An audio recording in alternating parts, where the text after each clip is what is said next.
ആരോഗ്യത്തിനൊപ്പം സൗന്ദര്യവും. സമഗ്രമായ ആരോഗ്യത്തിന്റെയും സൗന്ദര്യത്തിന്റെയും പുതിയ തുടക്കത്തിനായി മട്ടാഞ്ചേരിയിൽ സ്ഥിതി ചെയ്യുന്ന ആയുർസ്പർശ് ആയുർവേദ ഹോസ്പിറ്റൽ നിങ്ങളേവരെയും സ്വാഗതം ചെയ്യുന്നു. എറണാകുളം സൗത്ത് സ്റ്റേഷനിൽ തെരുവമ്മയ്ക്ക് രക്ഷാകവചമായി railway police. Ernakulam south railway station പ്ലാറ്റ്ഫോമിൽ തറയിലും സിമന്റ് ബെഞ്ചിലും തളർന്നു കിടക്കുന്ന എല്ലും തോലുമായ അമ്മയുടെ ദയനീയാവസ്ഥയാണ് റെയിൽവേ പോലീസുകാർ തെരുവോരത്തെ വിളിച്ചറിയിക്കുന്നത്. ഇതിന്റെ മൊബൈൽ ചിത്രവും പകർത്തി അയച്ചിരുന്നു. സിമന്റ് ബെഞ്ചിൽ ചുരുണ്ടു കൂടിക്കിടക്കുന്ന 70 കഴിഞ്ഞ വൃദ്ധമാതാവിന്റെ ചാരെ കാവലായി 2 തെരുവ് പട്ടികളുമുണ്ട്. തുറവൂർ സ്വദേശി റെയിൽവേ പോലീസുകാർ പ്രജിത് സാറിന്റെ സ്നേഹസാന്ദ്രമായ വിളി വന്നതോടെ തെരുവോരം ഏജൻസിയുടെ നേതൃത്വത്തിലായിരുന്നു south railway സ്റ്റേഷനിലെത്തിയത്.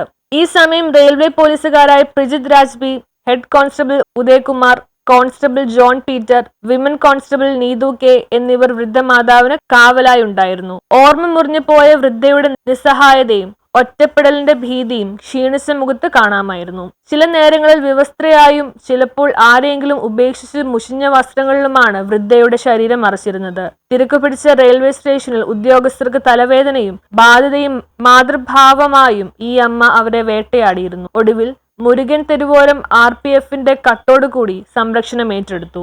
News bureau, Ernakulam.